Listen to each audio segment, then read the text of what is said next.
घेतला आहे. त्याचा हे आला इथे इथं, त्याचा सेंटर आला इथं, इकडच्या ह्याच्या सेंटर इथे. आता गोलला मारायचं नाही, गोलला ह्याच्यातून जाणाऱ्या पुढच्या रेषेला पलीकडं प्लस.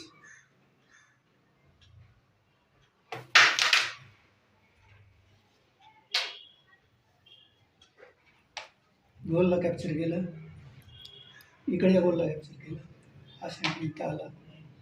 हा इकडे शिफ्ट करायला म्हणजे कट बसेल, नाही संपते. नजर आणि ते टिकलं पाहिजे. प्रॅक्टिसने सगळं शक्य आहे. हे झालं म्हणजे रिबाउंड, पट्टी रिबाउंड. हा फॉर्म किंवा हा उलटा हुक अंगठ्याने घेतला तर उलटा हुक येते. मागं मला वाटतं झालेला आहे हा शॉट. कुठं मारायचं काय नाही, हा बॉम्ब शॉट आहे. आता बॉम्ब शॉट ज्यावेळी एखाद्या पीठला मारून तुम्ही स्ट्रायकर तिकडे पुढे पोचवता त्याला force shot, force bomb bounce shot. आता आपल्याला बघायचं आहे हुक आणि रिबाउंडमधला फरक.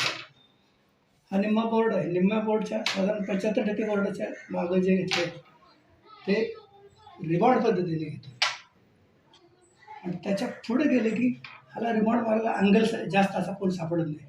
हा जो आहे ॲक्युरेट जर ओढलं जातं, हुक हुक म्हणजे ओढणे, अटॅच करतो, त्याला स्ट्रायकर हा जवळून जायला लागतो. एक सिम्पल माझं त्याच्यासाठी एक टेक्निक आहे, मी तेवढं सांगतो. सलग 3 सोंगट्या ठेवल्या,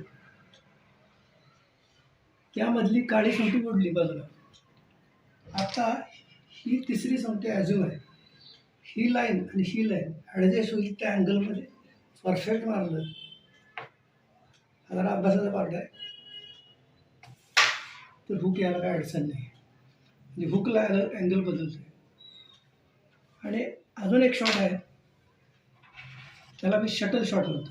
बॅडमिंटन घेताना इकडून मारलं, तिकडून मारलं आणि परत पुन्हा मारलं, म्हणजे जाणार येणार जाणार, म्हणजे हिला रिबाउंड बसणार येणार.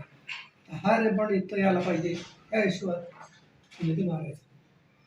ठीक, तो अभ्यासाचा भाग आहे. फक्त हा शॉट फार जोरात मारू लागतो. माझं बोर्ड देतो हे करेना. शटल असं असं असं, हे फक्त शॉट आहे, प्रॅक्टिस ना.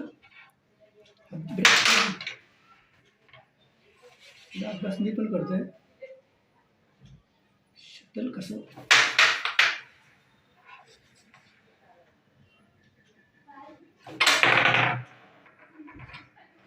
थँक्यू.